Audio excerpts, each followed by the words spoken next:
right.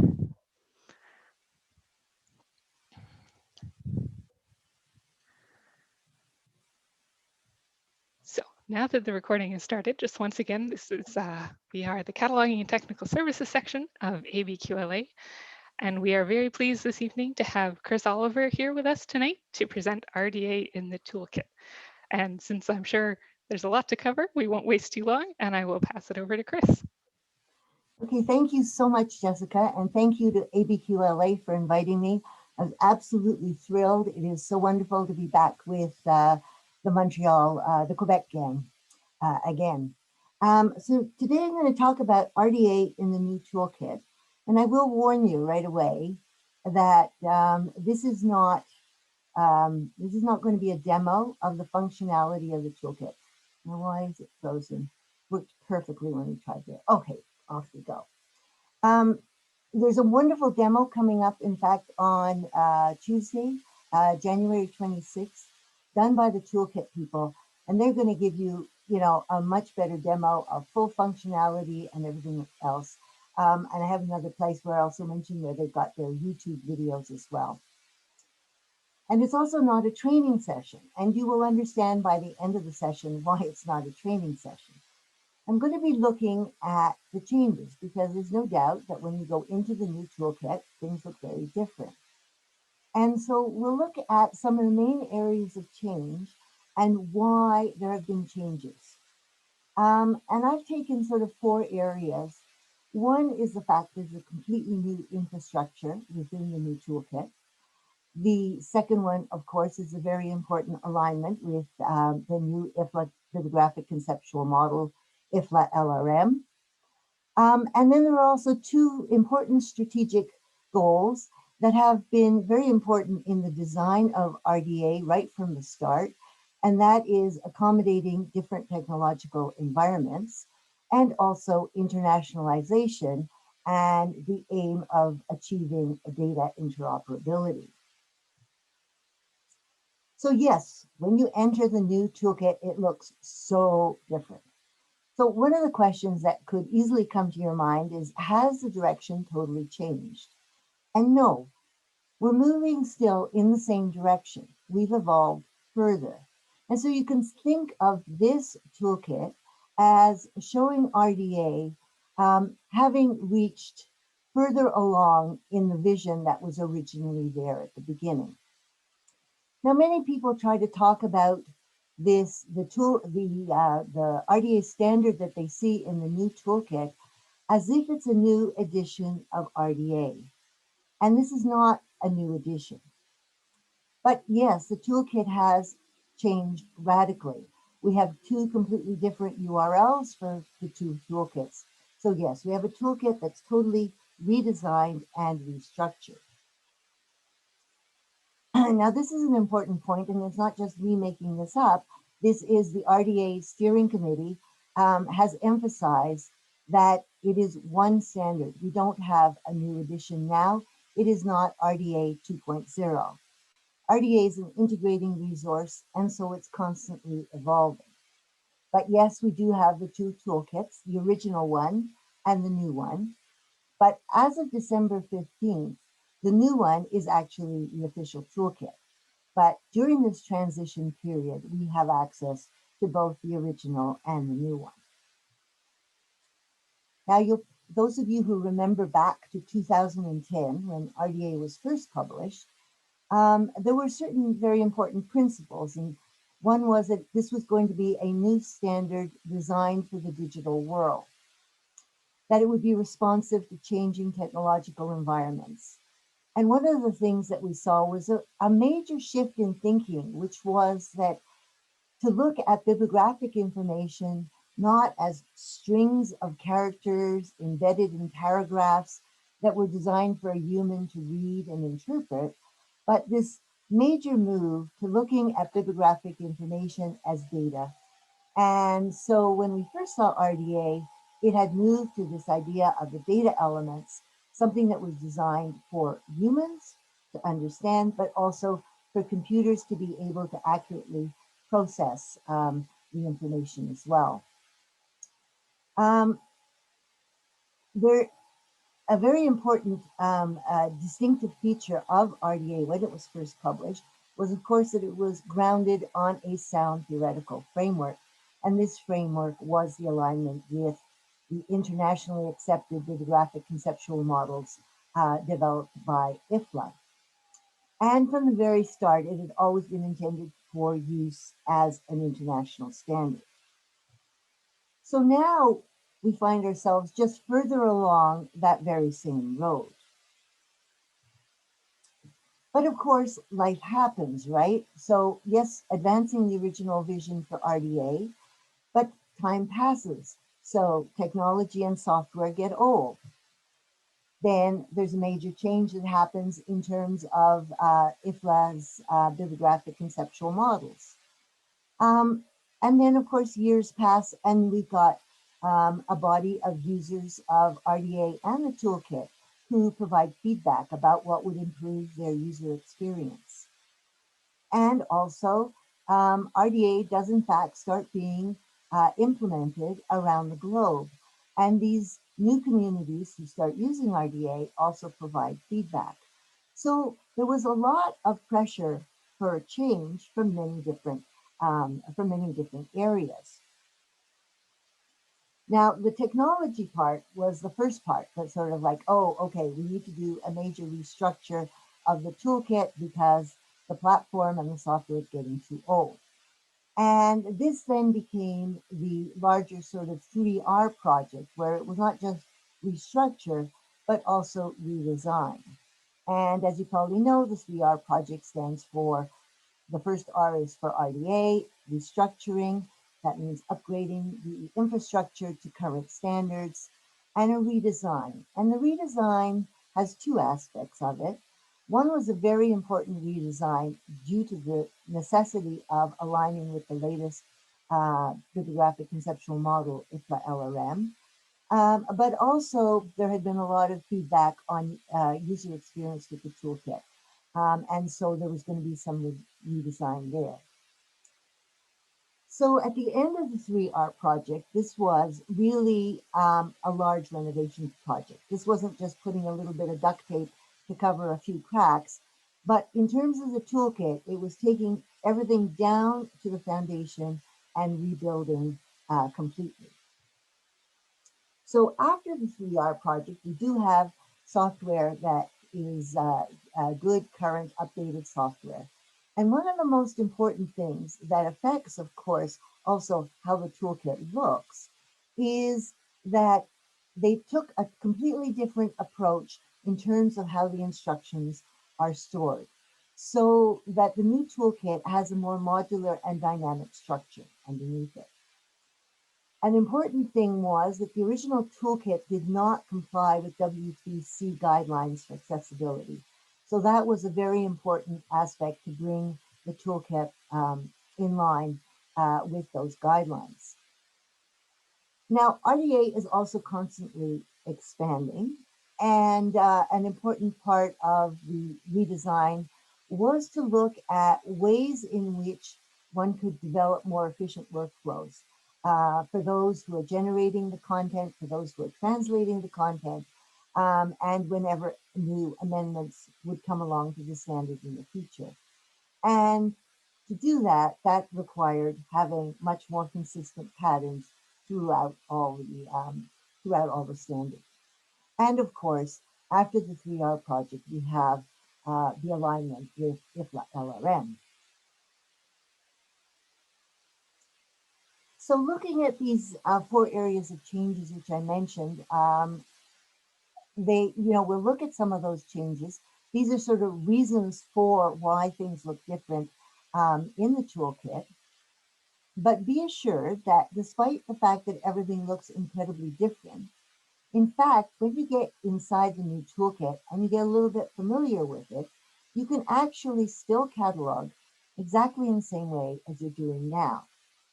Now, it will depend on what our cataloging agencies, what our national libraries decide in terms of what are the new features they want us to start using, but everything that was there is still there.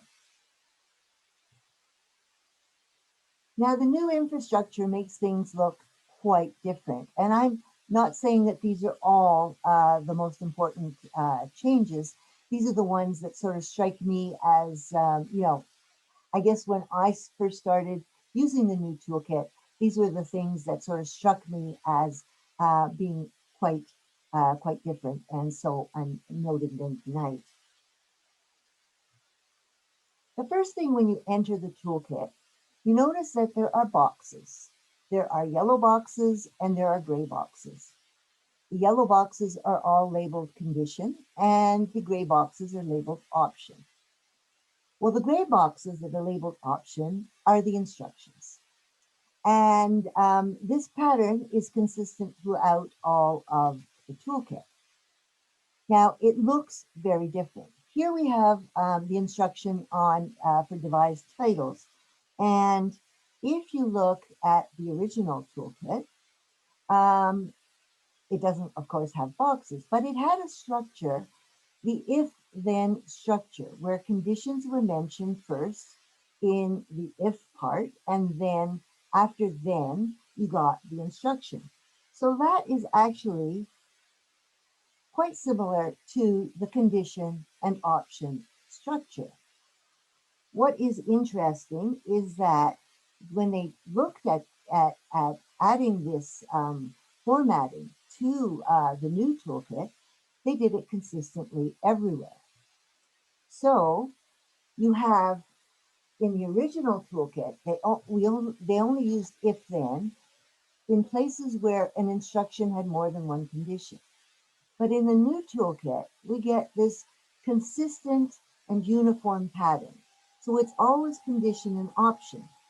So there may be only one condition, and that's fine. So the one condition is in the yellow box, and then you have your instruction in the gray option box. And in some places, there are no conditions at all, and all you have is the gray option box. But the idea is that you have a consistent pattern throughout all of the toolkit. Now, another thing that sometimes looks a little bit different is you come to an instruction. And here it says, record a manifestation note on type. And you look at that, and at first it seems very puzzling. But you have to look at what's inside that orange box altogether. And it is a way of giving a sort of like a subconscious reinforcement of the underlying structure of the toolkit. So that note on title is in blue and it's bold. It's actually a link and it will take you to the data element that's called note on title. By putting manifestation in front of it, it alerts you to where you're going to go. Okay, so note on title is a data element that describes the manifestation. So they have the word manifestation and it's simply a way of telling you where you're going to go. If you click on this link, you're going to go to a data element that describes the manifestation.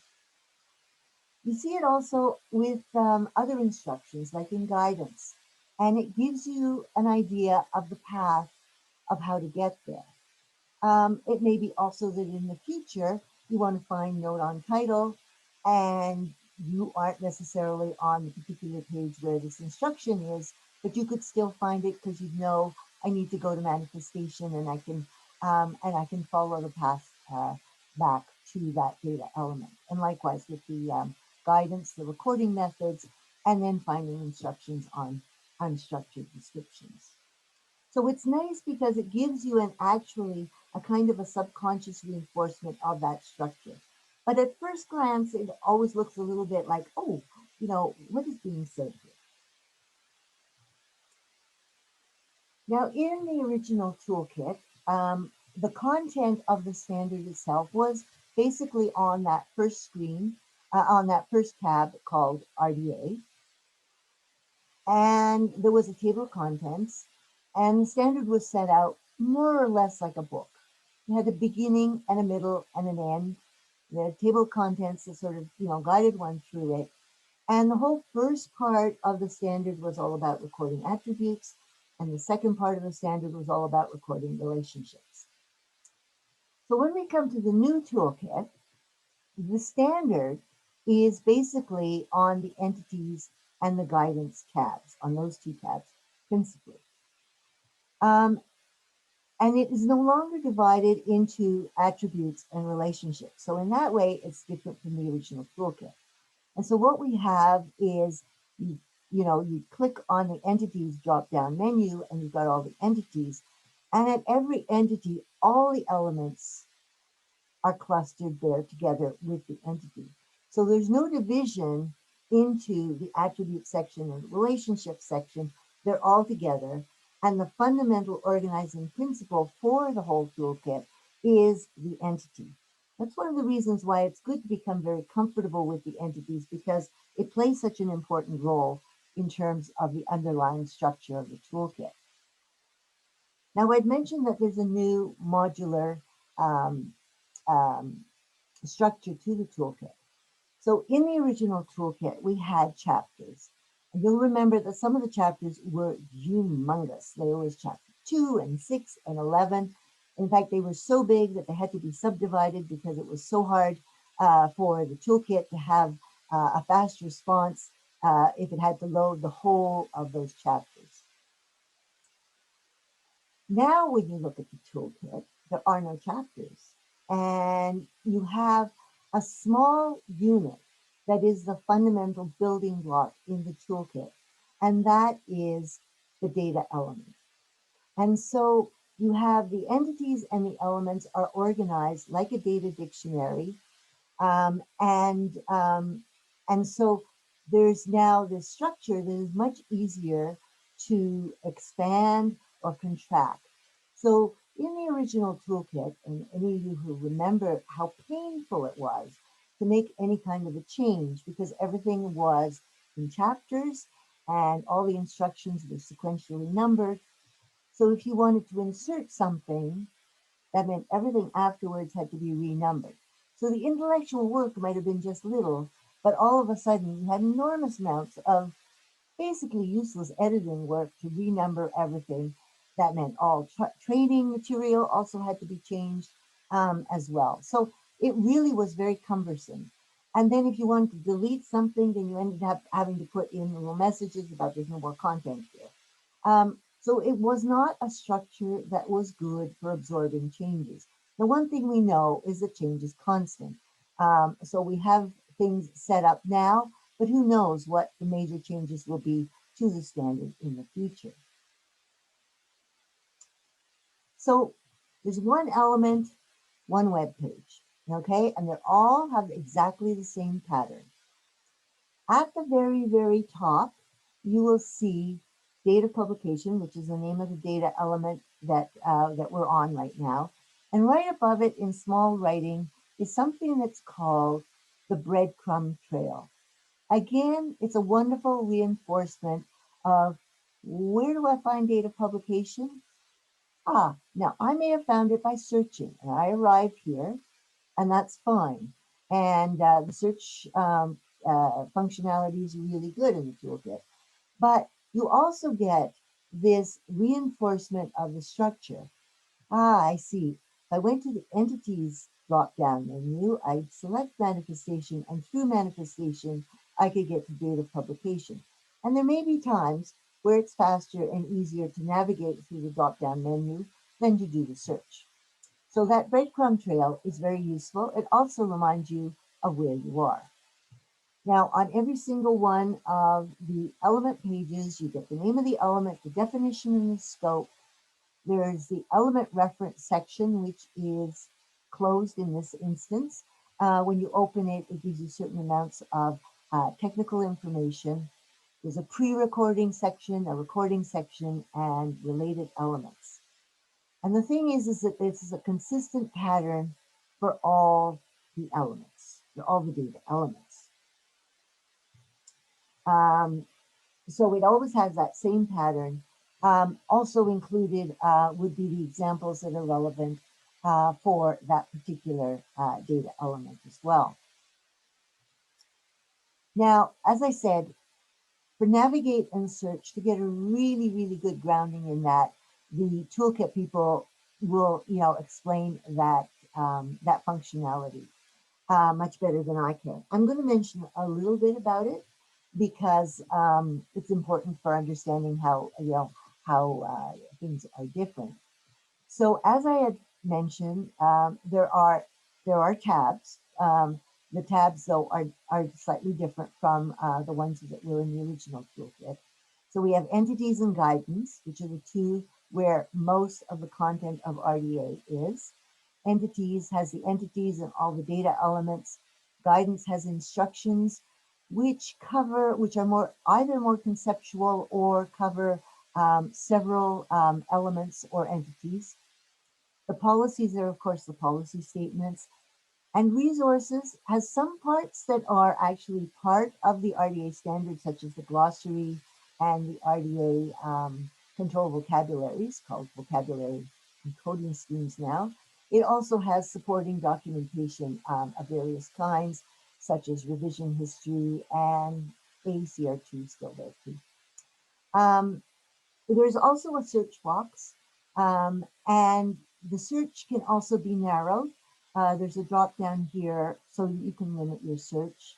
When you do a search, you also get filters for it as well. So there are, very good ways for moving around in the toolkit. As I said, the free toolkit demos, and also at the toolkit site, there's a place called Learning Resources, and that's very good. It leads you to the YouTube channel that the toolkit has, and they're really good at explaining functionality. I will, mention a couple of little things, but I do encourage you to go there and get, fuller instructions. So as I mentioned, there's that wonderful breadcrumb trail at the top of every web page, which in a certain sense summarizes how you got to whatever page you're at, and which you can then also use, try it out on the drop-down menus and try finding your way there. And it applies to every single one of the tabs. And as I mentioned, of course, when you're looking at the data elements, it is through the entities. Now, this is one search, and I just couldn't resist talking to you about this search because I love it so much. So, of course, there are the 13 entities on the entities drop-down menu. And when you click on the entity, it has its own page. And at the bottom of every page, there's this wonderful section which allows you to search for the relevant data element that you need. So here we are, we're at the bottom of the page for the manifestation entity. Now, first of all, it's an alphabetical list. So of course, you could just scroll through. So for example, if you weren't very familiar with, well, what is the manifestation entity? What kind of information would be associated with the manifestation? Scrolling through this list would be a great way as a learning process. But you can also do searches here.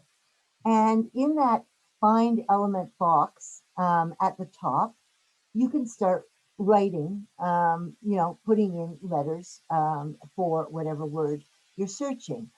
And as you start to type, it starts to filter the list. So for example, if I were looking for something like publisher, but I started, putting in PUB, it would already have gotten rid of all sorts of things except for all the things to do with, publication and publisher. And it would, as I add more characters, it would refine more and more. So that part is great. And it's fun to play with that part. But the part I really love is this at the very top there. It says elements all. And the default is always that it's all.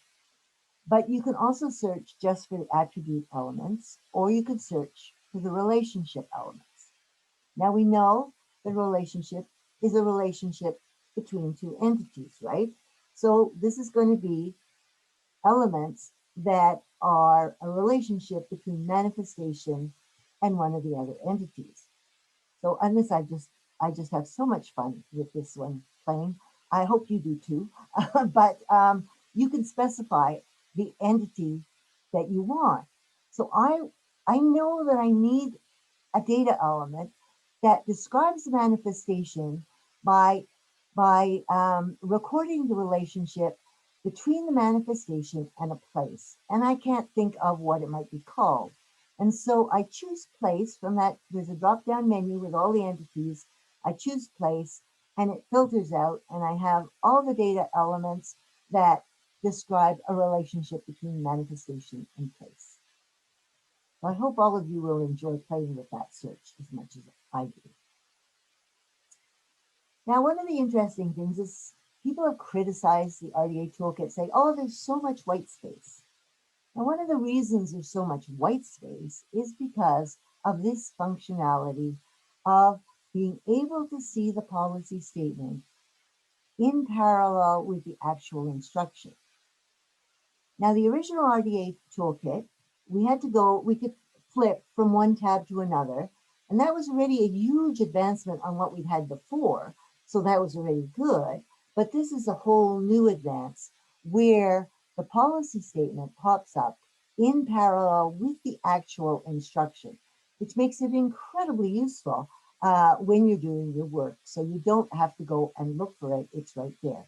Now you can choose that.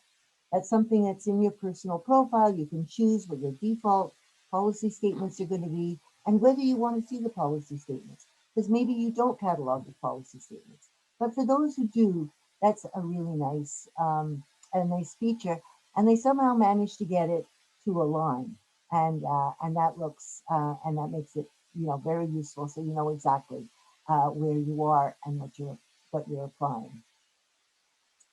Now, I've been telling you that, there's no sequential numbering, there's no chapters, and you're sort of thinking, okay, so how do I ever find anything? And there is a way, and there's a way to cite instructions and define instructions.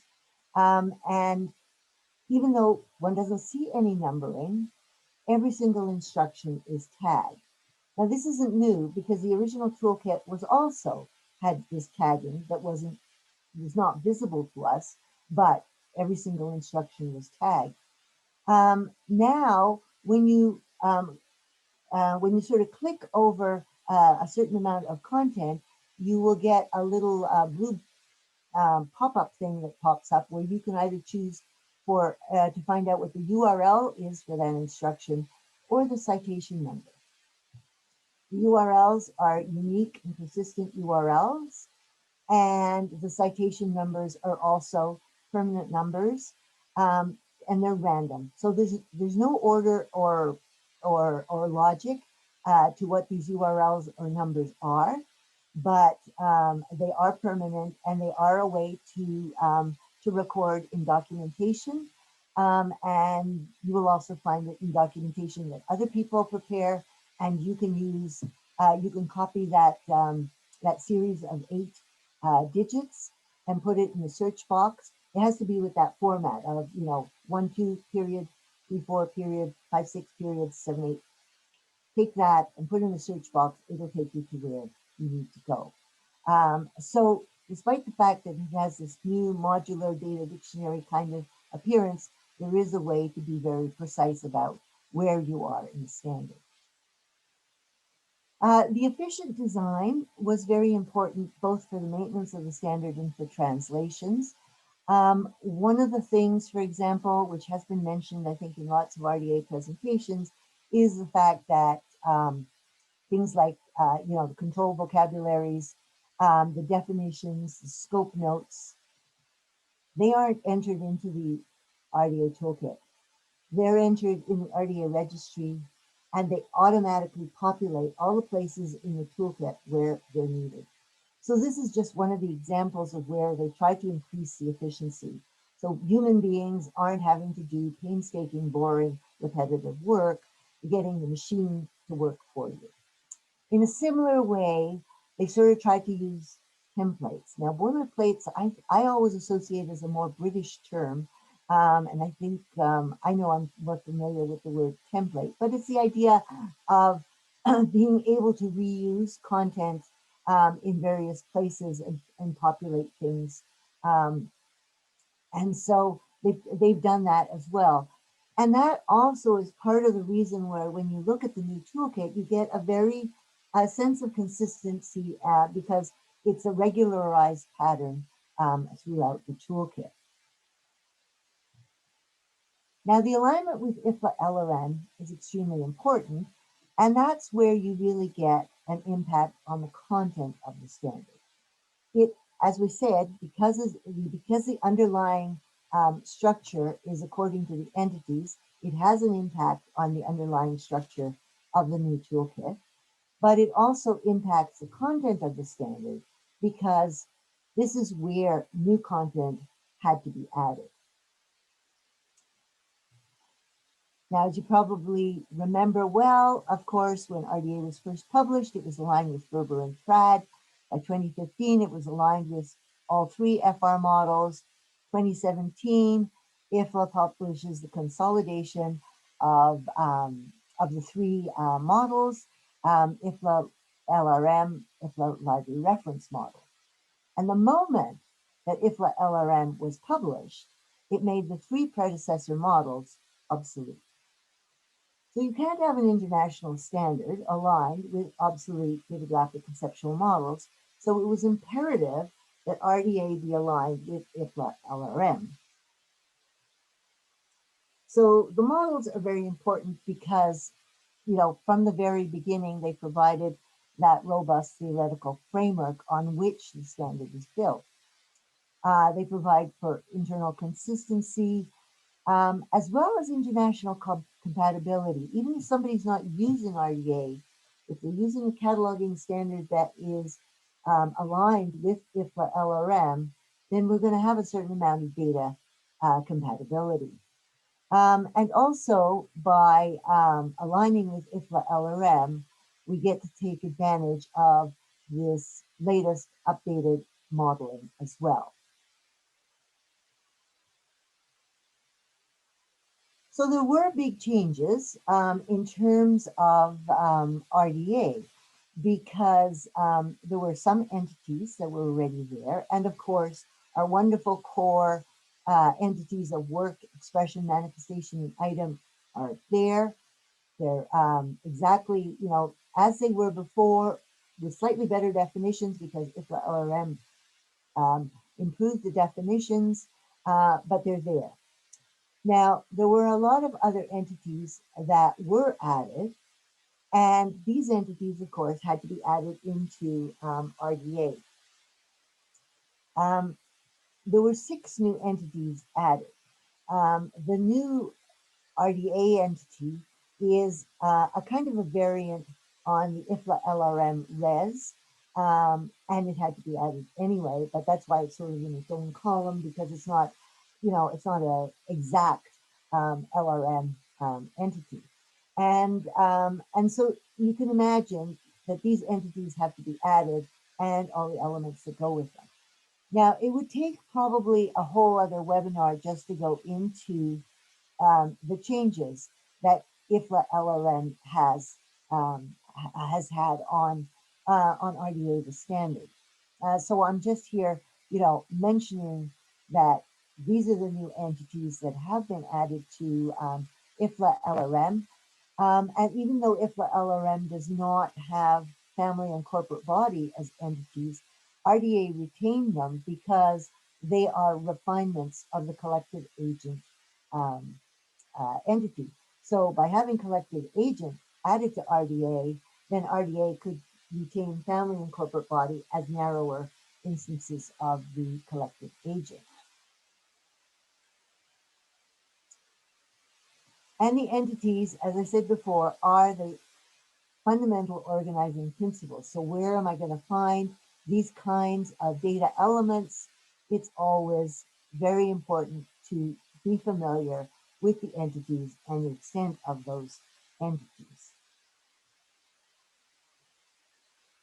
One of the things that our colleague Pat Riva has said is that when IFLA LRM was developed, it was not disruptive. It was an evolutionary process coming from the 3 original models that evolved into IFLA LRM.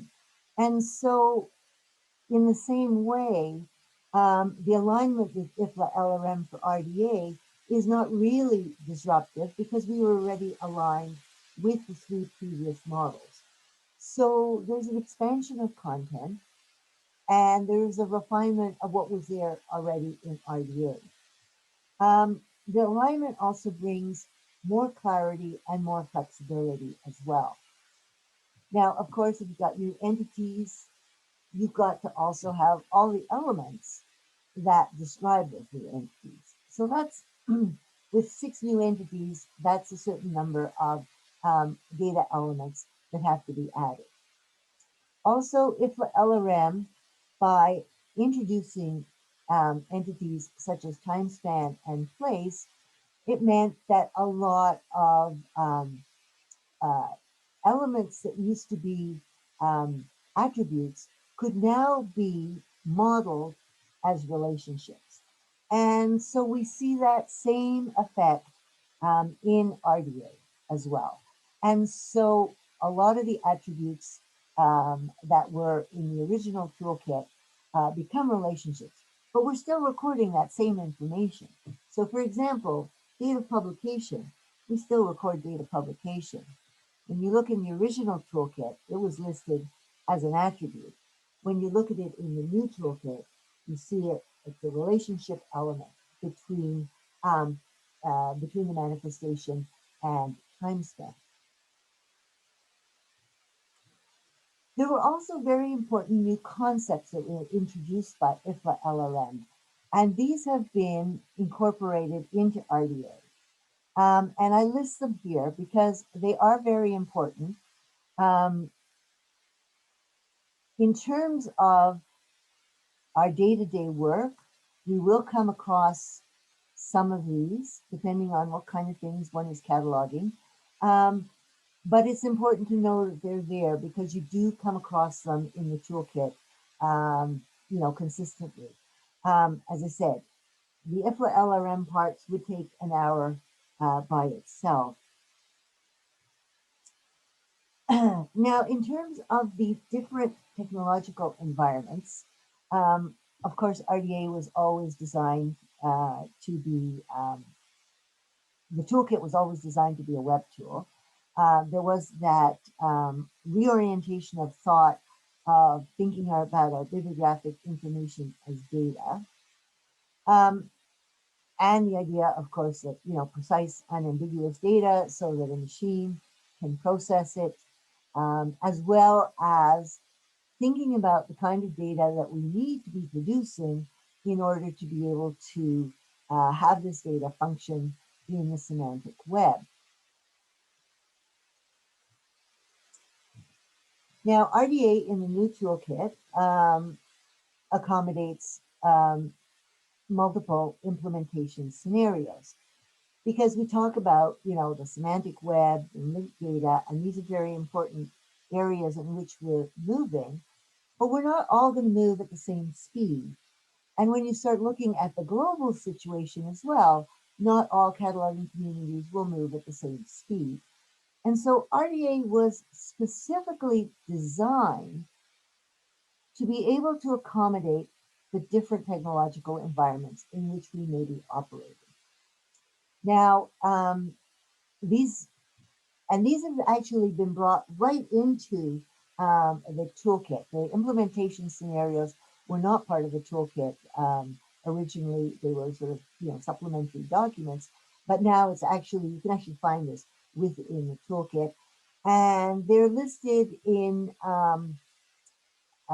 as it's so nicely put in terms of their degree of utility, with linked open data being seen as the most useful. And yes, it's the direction in which we would, we're aiming to go. But it, RDA also accommodates, very simple flat file data. So somebody with, a 1980s or 90s software, library management system could still, function, apply RDA and still function. Now, how is this done? This is where the 4 recording methods come in. The 4 recording methods allow one to accommodate different implementation scenarios. And you will see the 4 recording methods repeated on every single element page. And they are unstructured description, structured description, identifier, and IRI. IRI stands for Internationalized Resource Identifier. So this is a very simplistic summary of what the recording methods are, but unstructured description is like a free text note or when you transcribe something from a manifestation. A structured description is something like using a term from a controlled vocabulary.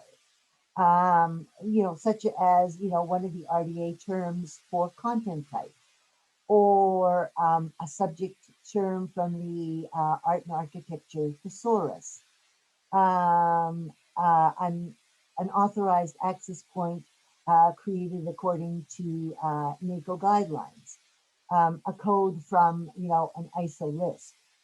So that would be a structured description. An identifier is an identifier, but it's a string of characters, and it's associated, a string of characters, or characters or numbers or whatever. It has to have meaning because somebody has to have assigned it. It has to be somebody's identifier. So, like we have ISBN, which is a string of numbers, which is assigned, within the structure of ISBN, and has a meaning there when it's seen as that. So you could have identical numbers, but depending on what they're associated with, which agency they're associated with, might mean very different things. So identifiers are very useful, but the IRI is the most useful in the sense that it's globally unique.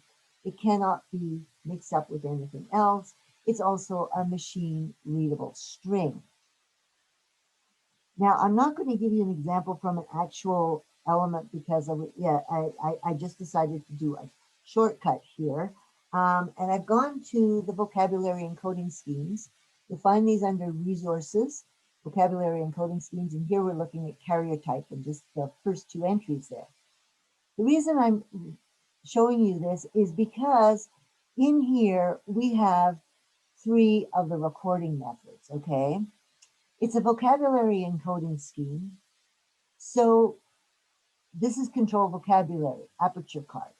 I don't think I've actually ever seen an aperture card, but if I were to see one, then I would have a control vocabulary to describe it. So aperture card is the structured description. It's the control term from a vocabulary encoding scheme. Notation, when it says notation 1021, that is the identifier. What appears right under aperture card, which starts with HTTP, that is the IRI.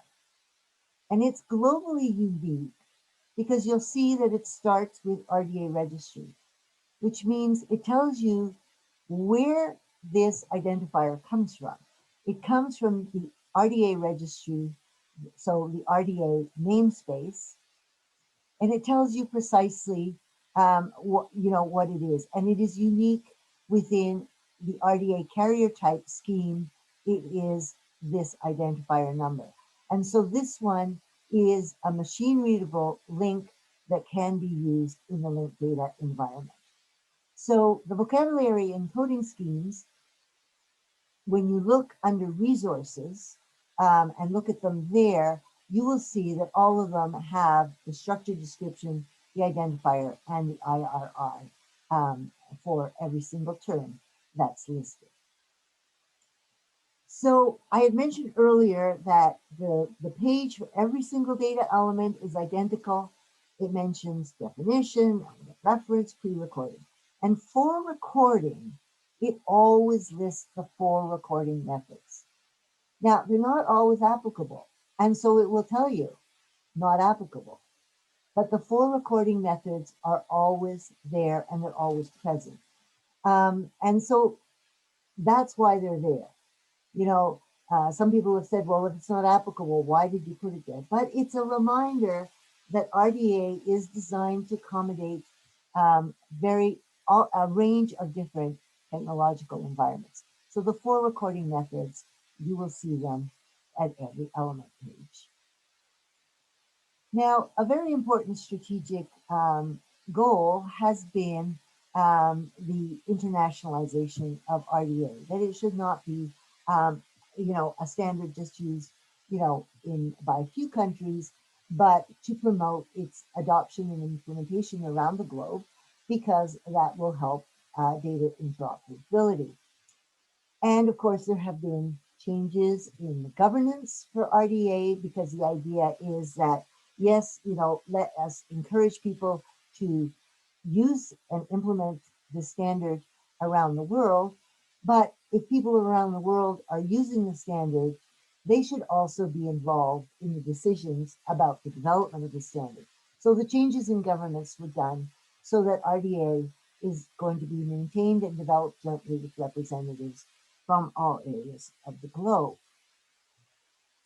One of the things that I was very appreciative of was the fact that the multiple language versions in RDA, and they maintain that in the new toolkit, that you can see that there are a range of different translations, and in your personal profile you can flip to a different translation. So if you'd like to see the new toolkit in Finnish, you can do that.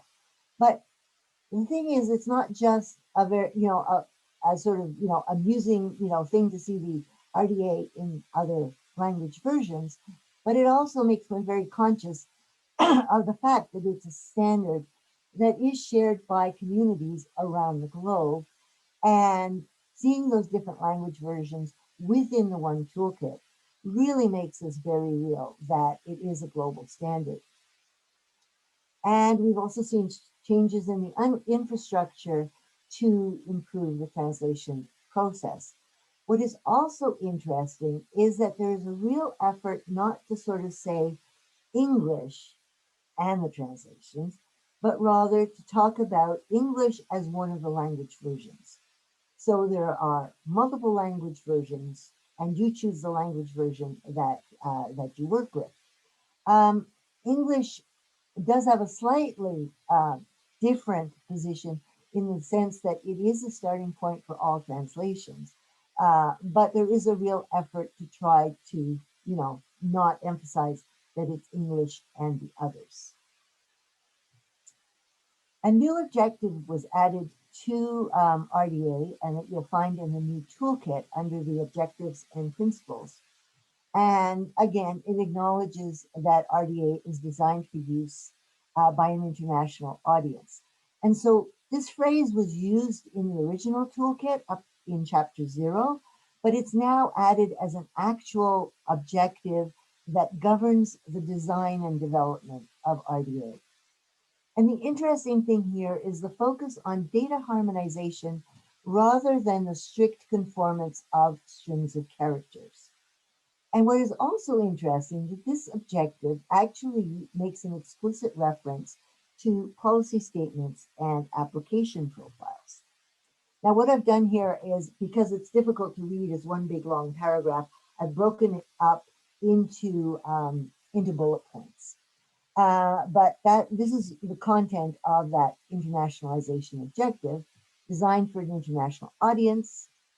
And then it talks about the expectation that cataloging agents will make application decisions when desirable. And those decisions can be formally recorded. And there's the option to record them within the toolkit as policy statements. There's also a document section as well. And people are talking about application profiles. Application profile is just, a way, a shorthand sort of procedure document for how, how to describe, let's say, a music score using the RDA toolkit.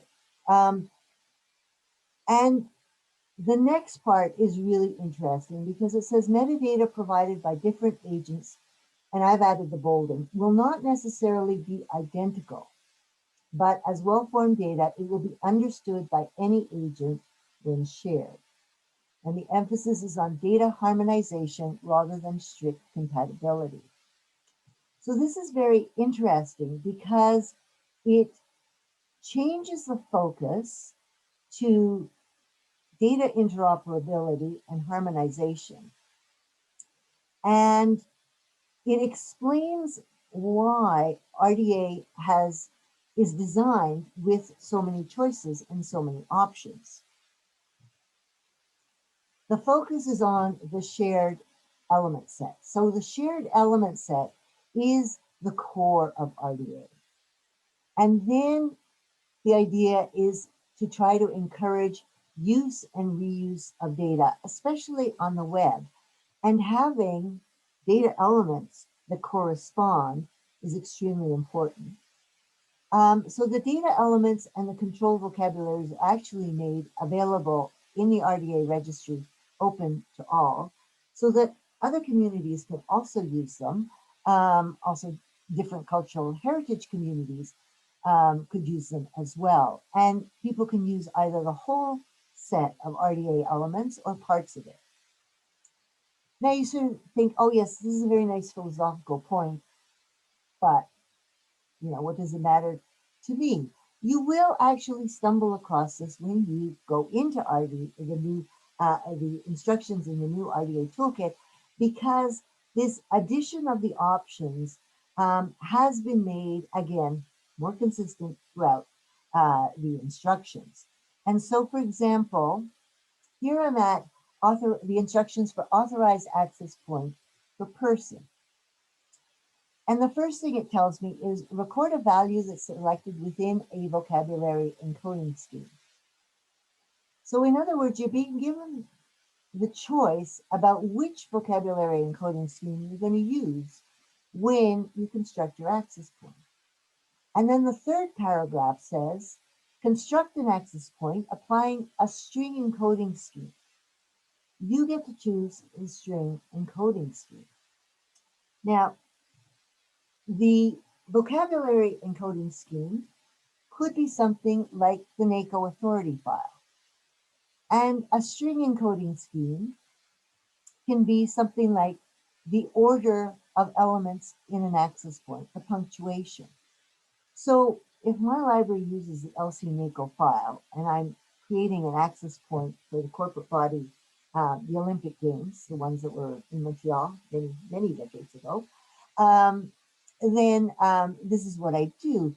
And Olympic Games would be the preferred form of name in the NACO file. Montreal, Quebec is preferred form of name in the NACO file. And then the convention of using the brackets and the colons is the preference used by the LC NACO community. But the important thing is that it's not the only way to do it. And so there may be another community that uses slightly different punctuation, for example. Or there may be, if you're obviously in a cataloging in French, you may be using terminology such as Jeux Olympiques. And so it's the question of being able to choose both your vocabulary encoding scheme and your string encoding scheme. And for those of you who sometimes, are cataloging French resources, if you've ever seen the records from Bibliothèque Nationale de France or other French agencies that use AFNOR, and the way they use their punctuation, let's say for the dates, is completely different. They use parentheses when they don't have a date of death. They use 3 dots to say, indicate that the person doesn't have a death date.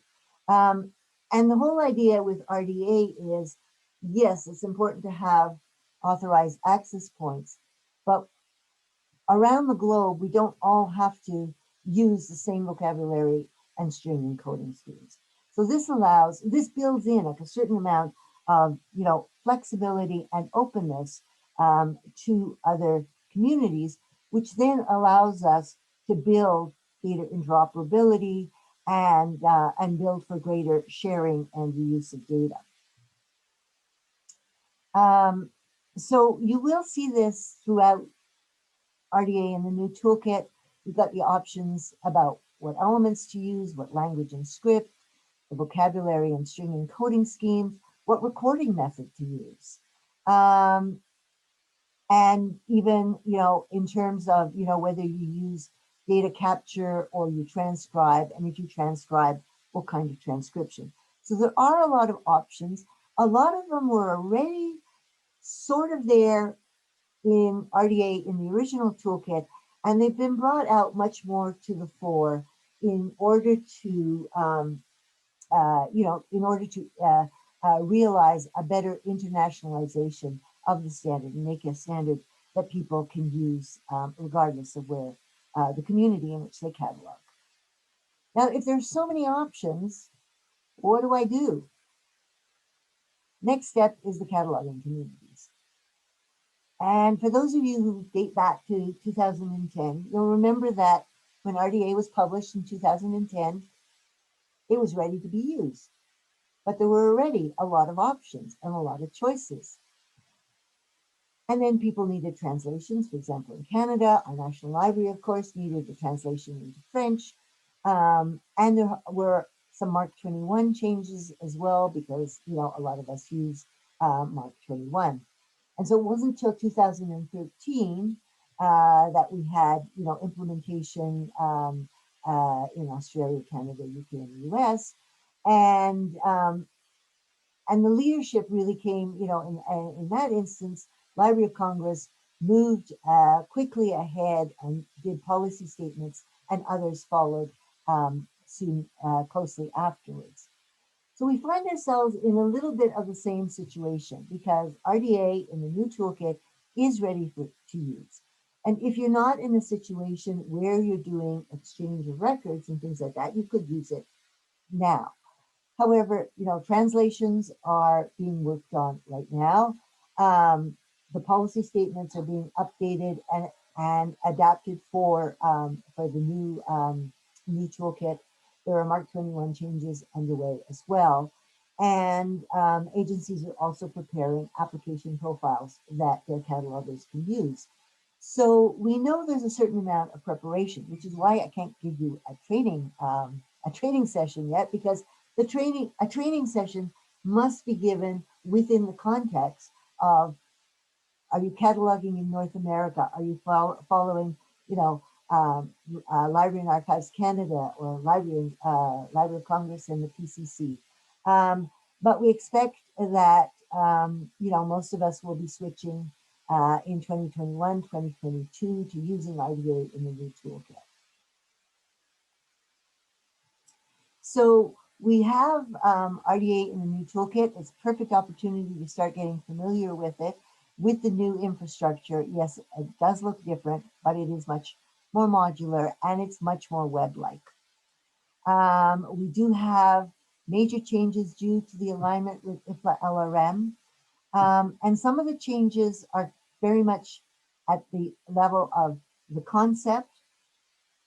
So there are changes for how we think about serials, for example, but RDA is not going to charge forward and make changes to serials cataloging without being in step with the ISSN community and the ISBD community, because it's very important to have harmony between them.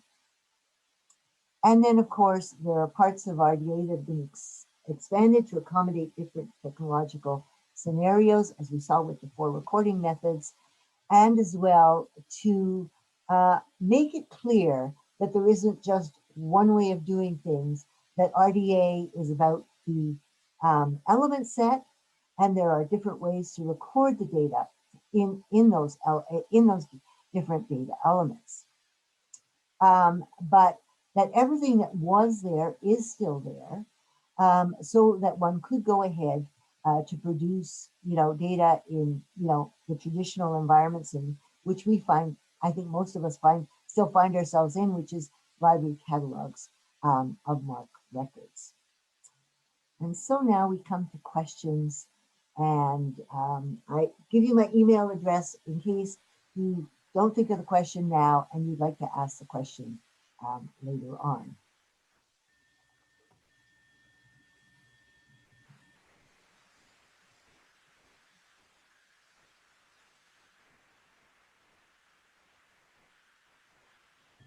There are no questions in that in our chat yet. So if you would like to participate and ask question via chat, I can read it. If you would like to now ask questions, it's a good time as well. I hope that isn't because I've totally confused you or you're dying of hunger. And,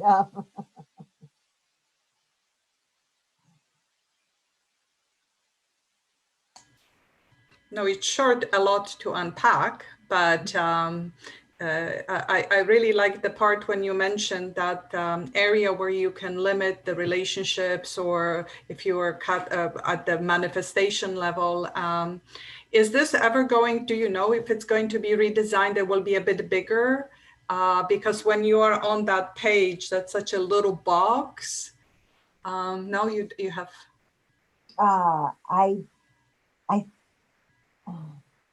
I don't know whether the box itself can be made bigger. Okay, I know just wondering. You can make the font bigger. Yeah. Okay. But I don't know. I don't think the boxes can be made bigger. But it's an interesting feedback. And the RDA Toolkit people are always happy to get feedback. Yes. So I can note it and try to mention it, but feel free also, to mention directly. They do like getting feedback. Thank you.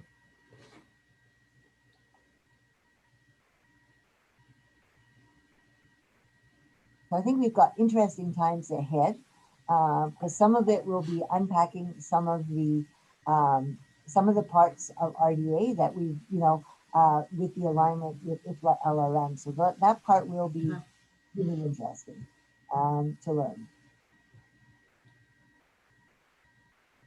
Yeah, Chris, it's Pat. Hi, nice to see you. I like the way you explained the vocabulary encoding scheme and the string encoding schemes, and showed how both relate to the authority file, because I think that terminology, which is sort of an RDA, new RDA terminology, is something that's quite unfamiliar to most of us, and it's not an LRM terminology or anything of the sort. And I think that grounds it as and shows how it attaches to something that we're already familiar with, and therefore it's not going to be something that's going to be difficult to get used to using. Yes, the first time I saw the vocabulary encoding scheme, I almost fell off my chair. I said, "What is that? Oh my goodness!" So yes.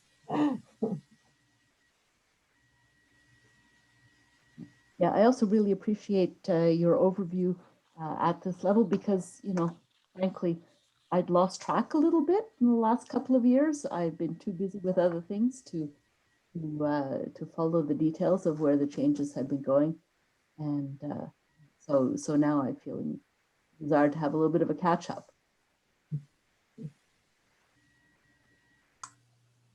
Hi, Chris. It's Carol Rigby here. Hi, Carol. A question from all the small libraries everywhere who don't have the staff and the capacity to actually read, mark, and inwardly digest all of these conceptual changes. I kind of work in this, and I work with Pat on the mark stuff, but even I'm having trouble sort of wrapping my head around some of the changes. And I can certainly see how having it more web-based and less, linear in its delineation. I always found a hard time getting through the toolkit compared to my ancient AACR2. I'm dating myself here. Because it was such a string of numbers and subnumbers and subnumbers and subnumbers. And I think this new web-based model may be actually easier for a lot of quite a bit younger librarians to learn and grasp, because it's web links through everything. But I do wonder how the library world of all the small libraries out there where people don't do a lot of cataloging work or don't have the opportunity to obtain training are ever going to get their heads around all of this. Well, I'm not sure that they necessarily need to have a full grasp of everything. The application profiles are really they're a nice shortcut because, I mean, you know, most of the time, you know, when we catalog a lot of the procedure documents that, you know, we prepare for staff, are the shortcuts. You know, once you understand, you know, what we mean, you know, by, you know, what's a date of publication, and, you know, what's a title proper, you know, you fill in the kind of information. It's interesting to know that kind of, you know, the underlying structure, uh, the rigor of the modeling and everything else. But on the other hand, you could also work with a data entry form and provide that information, because the fundamental structure is there. You don't really have to worry about it because it's there. And then if you had, you know, good data entry form that was then able to, you know, store it, which is more likely to happen. You know, with Mark, it's been difficult to have something that, you know, automatically would translate to into a Mark record. But Deborah Fritz, you know, has been working on RDA in many metadata formats. That's it, many metadata formats. And, you know, it has been difficult to, you know, link it to an operating system. But I think, for example, you know, there's a presentation coming up soon on RDA in Sinopia. I'm very interested to see that because, in fact, there is, you know, we have to do quite a lot of thinking about what we're doing when we move, you know, between RDA and Mark. But there is, you know, in that element reference section, it tells you what you should be using in Mark. So that's already, you know, one way that you can search by Mark tags, you know, so that is one way to get into the toolkit. But I think also the application profiles, they're really encouraging the use of the application profile.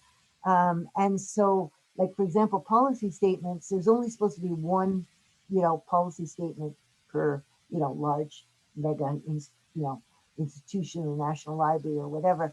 But you can have many application profiles. So application profile could be, you know, for a particular kind of resource. It could be for a particular kind of encoding system. Could be for your digitization project, and this is for your, you know, published books, and this is, you know, for, you know, your rare books. So I think that those will really help because then they'll give the indication of where you need to go. And once you've got a certain amount of familiarity with the vocabulary and navigating around, I think it won't be quite as, you know, quite as overwhelming. Because as you say, the staffing in small libraries is small. And I don't know if that helps.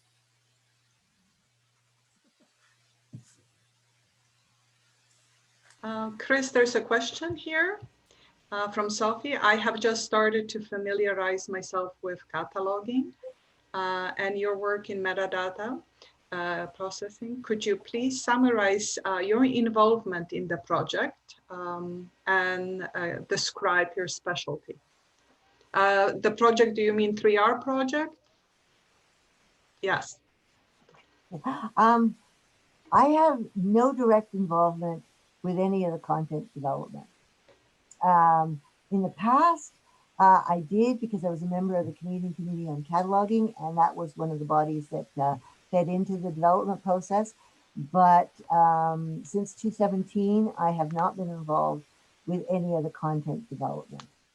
I have been involved with the RDA board, which is the governance, and that has been very interesting as a representative for the Canadian Federation of Library Associations, because CFLA is one of the copyright holders for RDA. Thank you. And my specialty is, oh, I don't know, no specialty at all.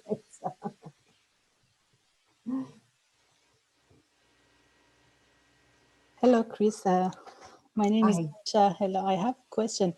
I think what we are missing in new toolkit, because in the previous toolkit we had a lot of examples, but we don't have any example in a new toolkit. Do you think that they're gonna, like as an involvement, will be any kind of examples in future, or that's why they want to make it simple? No, there are 4 different types of examples. So there's lots of examples and they're being added. It's been a slow process, but there's actually a position on the RDA steering committee called RDA Examples Editor. And every time they release, there's a few more examples that come out. But it's really interesting because they have 4 different kinds of examples. One is like the kind of example we had in the original toolkit. It just shows you, this little piece of data.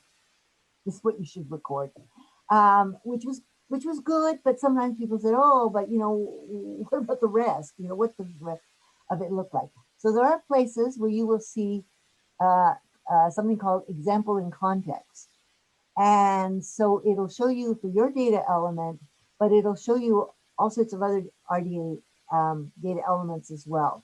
And of course, I'm blanking. At one point, there was a list of where you could find those good examples. Then they have another one which shows you the example,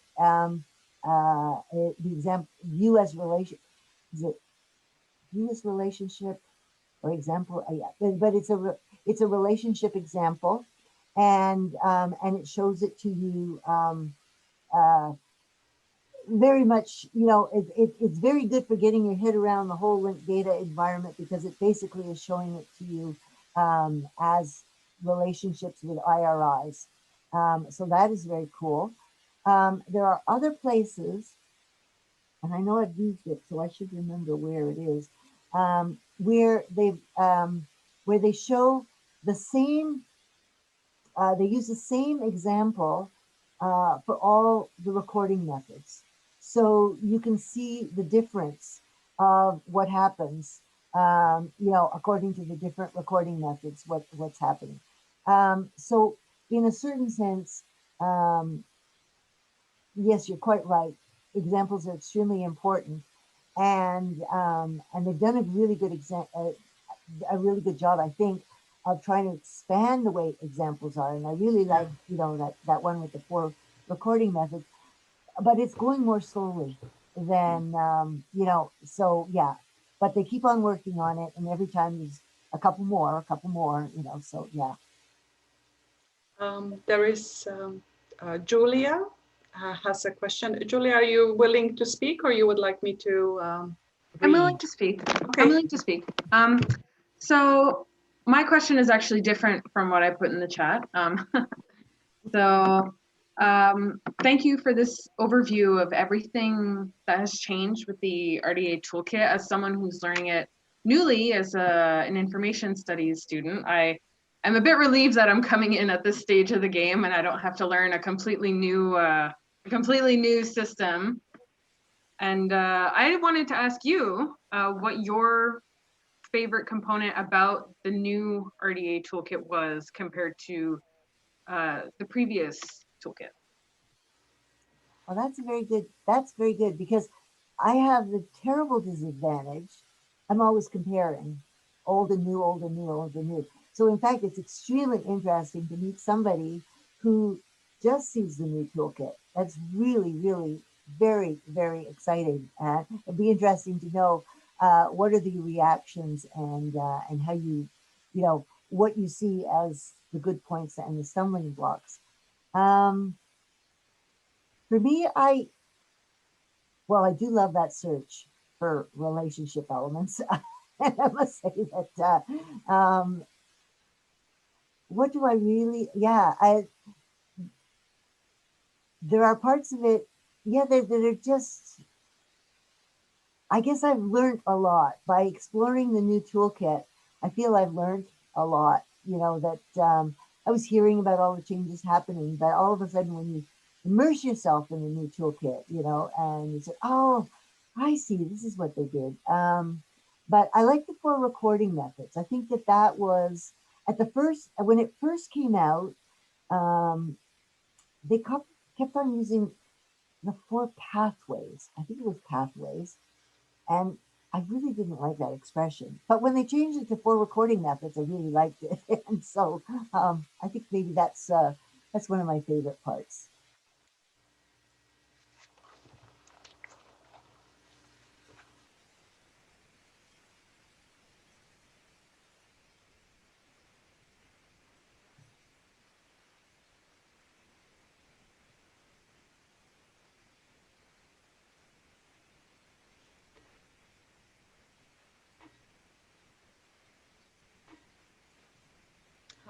From Daniel.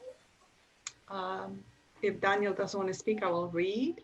One reason that explains why there seems to be fewer examples is that most of the elements in the new toolkit are relationship elements, which were relationship designators in the original toolkit.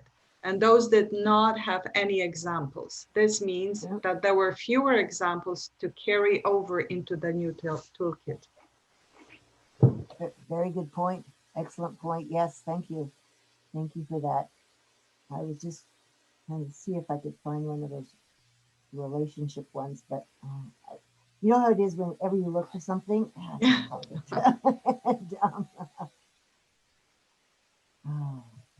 yeah.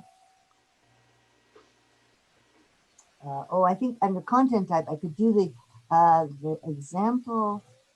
I think I can do that. Let me just get there. I could at least show you the example in oh, I have to log in. Sorry.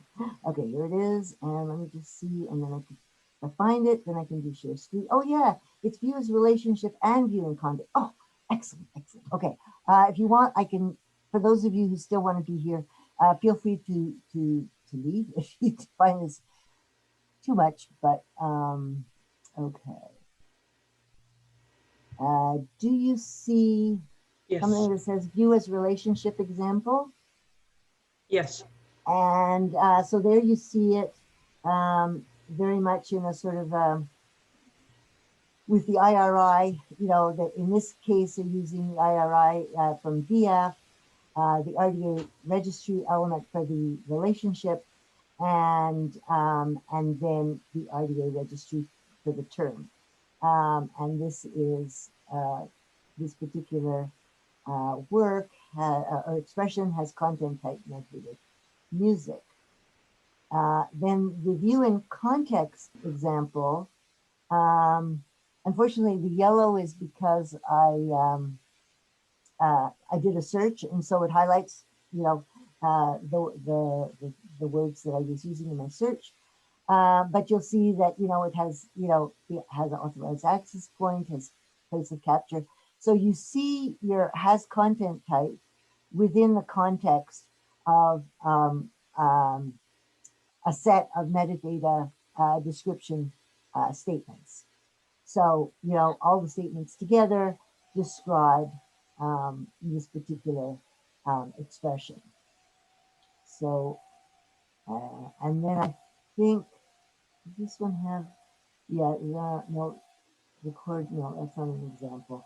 No, so it doesn't have the other ones. But at least you got to see, you know, yep, she's not making up. There really are examples. I just noticed in your example that it seems in the past few days a little bit more LCC policies application profile was loaded, or it's just that it's nothing there, it's just it shows you that it would be there. That was interesting to see next to it. Yes. I love that about the new RDA toolkit, that if you choose an application profile, whether it's your own or if you're using Library of Congress, which I use for teaching, then that it's right there. That's what I love. There's Thomas has a comment here in the new toolkit. The guidance chapter, Introduction to RDA, describes the 4 types of examples. So if you go to the introduction section, and he provides you can see it in the chat. he provides a link. So yeah. Excellent. Yes, thank you. Yes. And Yes. Carol, do you think the internationalization of RDA will make it easier to incorporate multiple languages in a single record or within a catalog? Does the need for preferred cataloging language still apply?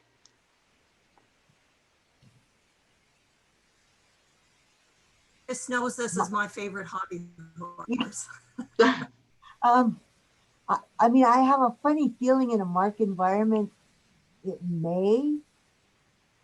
In a linked data environment, maybe not as much. You could maybe, I don't know. That's a really interesting question. But I can't imagine. I haven't found. Go ahead. I mean, I haven't found MARC to be the obstacle to incorporating multiple languages in a record. More often, it's the cataloging rules. How to apply the MARC coding is the obstacle.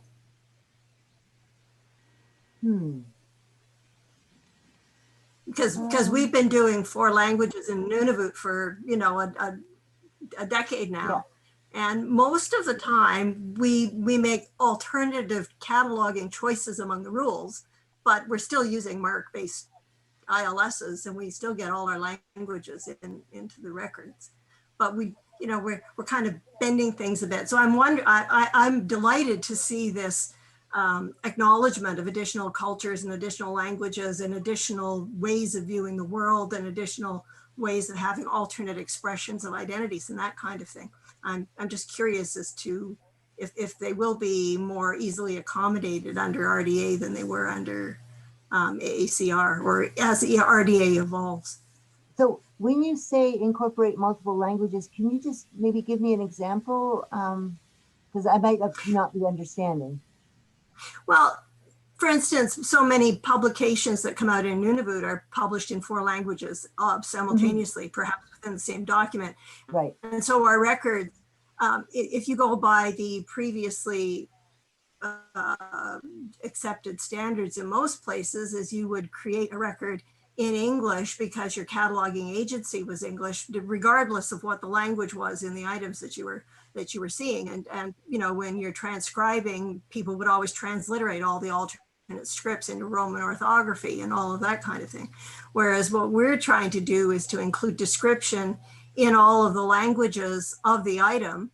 So our records have multiple instances of a publication statement, because we might have one in English and we have one in Inuktitut and we have one in French and we have one in Inuinnaqtun, because all 4 of those languages are present in the item that we are cataloging. Right. And right. The old attitude even in the earlier version of RDA was you had a preferred cataloging language and you only recorded the first instance in the language of the agency that was cataloging.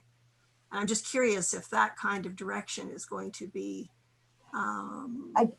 again, I think that's more policy statement than it is pure, then it would be pure RDA. I mean, RDA never really limited you, you know, like you could record as many as you want. And then, but I think there was just a general North American habit of limiting.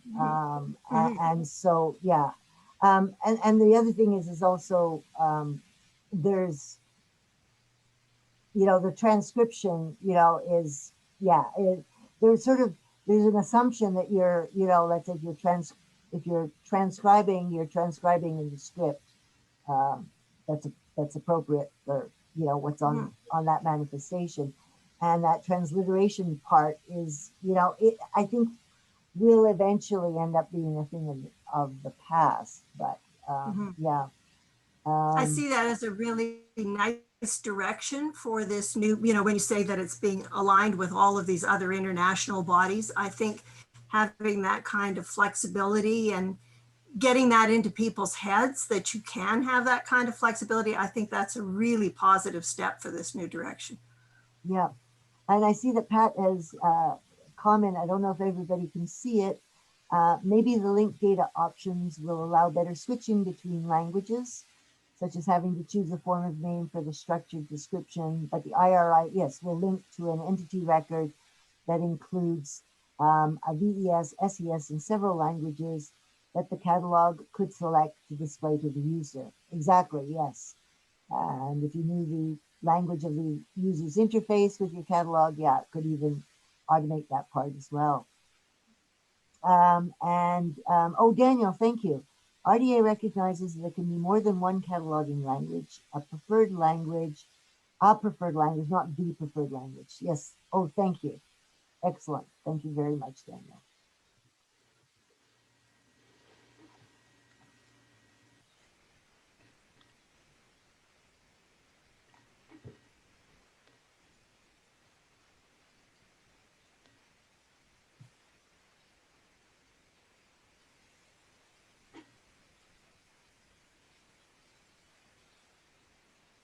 Okay, and we have a very interesting comment from Thomas that data provenance for metadata statements is a huge part of the new toolkit, but limited in MARC.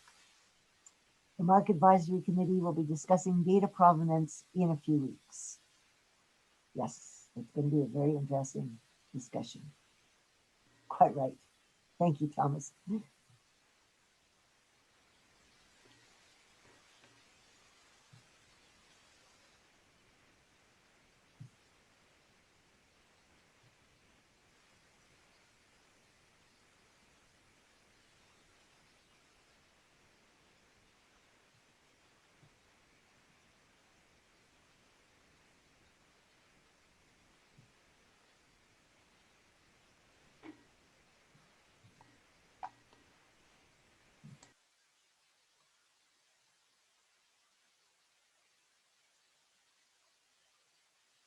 Oh, good. Pat is getting us to go and be observers at the MARC Advisory Committee meetings, or actually no, it's a different, is it still MARC Advisory? Okay, on January 26th and 27th. So something for people to think about. You can go see that RDA Toolkit free demo and then go to the MAC meeting. It'll be a very exciting January 26th.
I always want to leave a little bit of time because I know people are typing in questions. It can take some time. But A question for you. Julia, do you want to type out your question or turn on your microphone mask? Networking events online. That's a good question. That leads well into the fact that we will be having another event sometime in the next few months, and we are starting to plan it. So that's good to know what people are interested in. It's definitely something to look at. I also know we're just one section, so as well, the other sections and the association as a whole are planning events. So it's good to keep an eye out. I know the section or the association event in the fall was a trivia night. And I know the McGill student chapter tries to do mentoring events, I believe in association with, I'm not sure if it's a committee for ABQLA, but there is a mentoring person, I believe. I'm not too sure what they're at with planning for this year. I know we're all learning to adapt online and see what kind of events we can run and what kind of things people are interested in doing. And I also know there was a time period over the summer where we kind of held out hope that this was going to be over sooner than it was. So we weren't planning long-term online events, but that's definitely changed. We are also planning for our conference for ABQLA, which has decided to move online to be on the safe side. The date is May 14th, and the conference committee is currently looking at the options for how to host the event, as well as looking into the program. Some of you may be aware last year we postponed and then eventually canceled the conference that had been planned for May. So they are reaching out to people that had already been lined up to present that didn't get the chance to present to see if they're still interested in doing something this year. So be on the lookout for information to come out soon about the conference. The rates haven't been set yet, again, depending on what kind of platform we're using, but there should be information about those kinds of things coming out soon. You all will have received the link to attend this meeting from our section email, which is cataloging@abqla.qc.ca. So if you have ideas for events or other things you'd like to see us do feel free to reach out. We're very pleased that there were so many people interested in this event. And we would love for you to tell us what else you would like to see, because we want to be creating programming that is useful and helpful to all of you.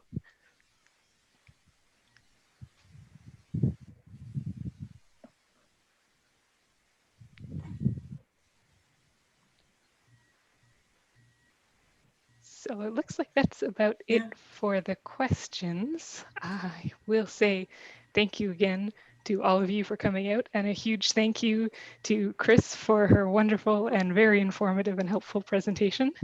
That's right. Thank you so much, Chris. Well, thank you for the opportunity. It was really fun to do this. I look forward to your book coming out.